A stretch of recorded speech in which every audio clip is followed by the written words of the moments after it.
I think one thing that many gamers need to come in terms with is that EA has become the literal definition of crappy business practice. And it's not really much of a mystery to why they're the worst. I mean, look at their track record and the crappy business practices they've done. And sure, for Star Wars Battlefront 2, EA has announced that there will be free DLCs, but they still have pay-to-win loot box microtransactions. I mean, I don't think it's a mystery to know why EA has been voted worst company in America 2 times in a row. It's because most of their games are just completely lackluster with their content. And with the campaign of Battlefront 2 only being 5 to 8 hours long, and also the fact that unlocking Luke and Vader will take 40 hours. And let's not forget about Battlefront 1, which didn't really have too much content. Well, at least back when it came out, it didn't really have too much content, but even now, you have to buy a bunch of DLCs for you to get more content. Oh yeah, and guess what? Battlefront 1 also didn't have a campaign. Oh yeah, and they also shut down Visceral Games because they didn't want a linear Star Wars story. And you may not remember this, but prior to the Xbox One and PS4 generations, they'd force you to buy new games so you could get these online passes so you can play online. So if you bought used games, they would force you to buy online passes, which was $10. Look, I'm not going to deny that EA has made their fair share of great games,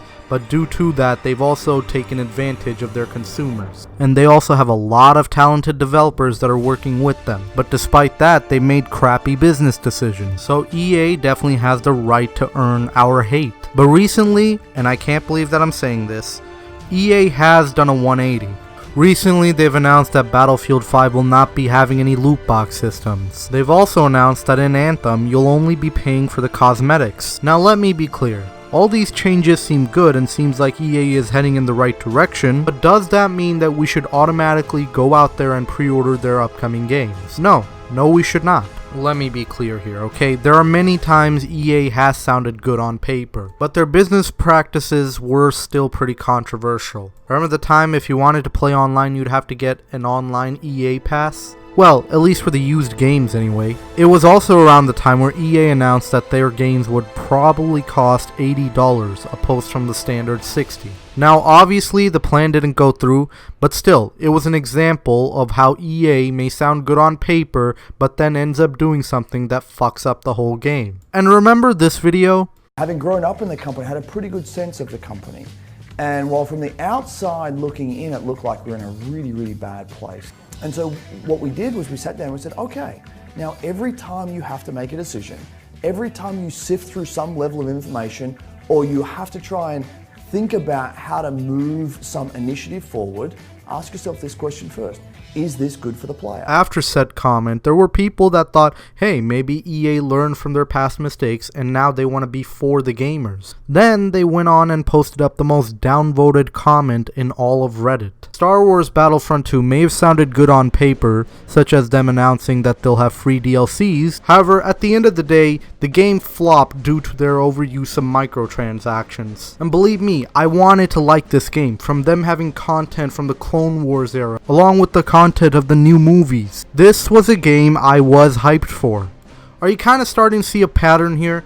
EA's business practices may seem good at first, but they'll find a way to screw you over with your money, and they'll want more than that $60 that you spent. Just think about it. Battlefront 2's campaign is only 5 to 8 hours long. Now, added to the fact that people probably won't play the campaign for too long, Luke and Vader will take 40 hours of gameplay to unlock. Also added to the fact for your gaming skills to be better, you'll have to unlock other loot crates. So, in all honesty, I'm not telling you to not pre-order Anthem. I'm not telling you to not pre-order Battlefield 5. Go for it if that's your thing. But what I am saying is watch out for EA's gimmicks. They'll make these fake promises where they'll say, oh, we're the good guys now, we're not the same EA as we used to be. But they'll still find another way to stab you in the back.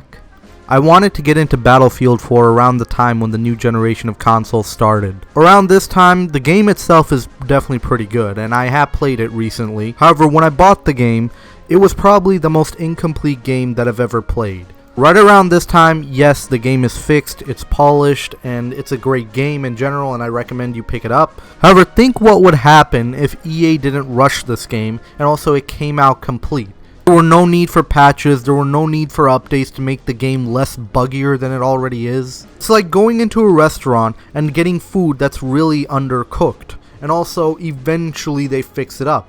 Like, no, if your food in the first place is undercooked, I don't think you should have served it in the first place at all, or you should have said that, oh, the food's done. With Battlefield 4, I should not be having to wait for updates for the game to be less buggy. Now, I may be sounding like an old man here. It's like, back in my days, the games used to come out complete, and also you didn't have to wait for updates or all that stuff. Yeah, it's like a game should be complete by its release date, and releasing an unfinished product is bad. And have the gamer expectations fallen that low where it's fine if we wait for a product to release patches and updates to make it better? Because if it's come to that, I can't imagine what the future holds. So I think we can all agree that EA has a lot to answer for when it comes to their games. And I think that we can see why it's right to be skeptical with the future of EA's games. Remember, this is the same company that gave us the low-content Star Wars Battlefront game. Yeah, defend this game all you want, but this game without a doubt was a huge disappointment. It had no content in the first place to show for it, and the worst part is they made us pay $60 for this shit. This is again the same company that made the most downvoted comment in all of Reddit. This is again the same company that shut down Visceral Games for making a linear Star Wars game. And finally, this is the same company that have put way too much microtransaction on Star Wars Battlefront 2. And it's not like they have crappy developers that are working with them. They have some very talented developers, such as DICE, Visceral Games, well, at least they were, and also BioWare. But it's their shady business practices that ruins their games. Are you starting to see the reason why EA earned the title of worst company in America? Now granted, there are companies that have done even shadier business practices, such as Activision, where not only do you have to pay for the pay-to-win loot box microtransactions, but you also have to pay for DLCs, whereas for Battlefront 2, they give it to you for free. Now, there are still pay-to-win microtransaction loot boxes though, but the DLCs for Star Wars Battlefront 2, the EA version at least, is free. Now, again, despite the amazing news that you heard in Anthem, where the only thing that you pay for are the cosmetics, and also the fact that Battlefield 5 won't have any loot box microtransactions, just remember to be skeptical and watch out for shady business practices that EA is probably plotting behind the doors. Anyway, thank you guys for watching. Be sure to rate, comment, and subscribe, and I will see you later. This is Shadow Puppet dropping the mic.